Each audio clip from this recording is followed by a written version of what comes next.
Hello guys, what is up? আর আজকে ইন্ডিয়াতে সুপারম্যানটা রিলিজ হচ্ছে, আর আজকে আমি চলে যাবো ডাইরেক্ট এসএসআর এ। ওইখানে হিন্দি শোটা দেখবো 3D তে। তো বক্স অফিসের থেকে হয়ে গেছে টিকিট কালেক্ট, 3D গ্লাস দিয়ে দিল আমাকে।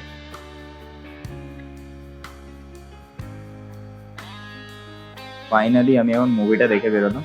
অন্য মুভিগুলোর থেকে আমি বারবার বলবো, এটা কিন্তু অ্যাকশনও ছিল আর এন্টারটেইনিংও ছিল। আমি তোমাদেরকে পার্সোনালি বলবো, তোমরা যদি সুপারম্যানের আগে সিরিজ দেখো বা না দেখো, কোনো ফারাক আসবে না। এই মুভিটা এসে দেখে যাও ভাই, যথেষ্ট এন্টারটেইনিং। তার মধ্যে আরো নতুন কয়েকটা হিরোর ডিসিতে এন্ট্রি হচ্ছে এই মুভিটা থেকে। তোমরা বন্ধুদের সাথে এসে এই মুভিটা দেখে যাও। আমি দেখলাম যে সুপারম্যানের তেমন কোনো ক্রেজ নেই এখানে, এই জন্য আমি কারোর কোনো অডিয়েন্স রিয়াকশনও নিতে পারলাম না। তো মুভিটাতে যদি আমি রেটিং হিসাবে বলতে চাই, দেখো মুভিটা আমি বললাম খুবই এন্টারটেনিং ছিল, অ্যাকশন ছিল, হেসেওছি।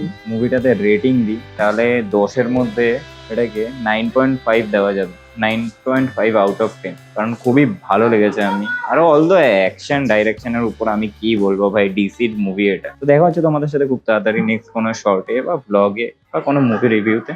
আজকের জন্য টাটা।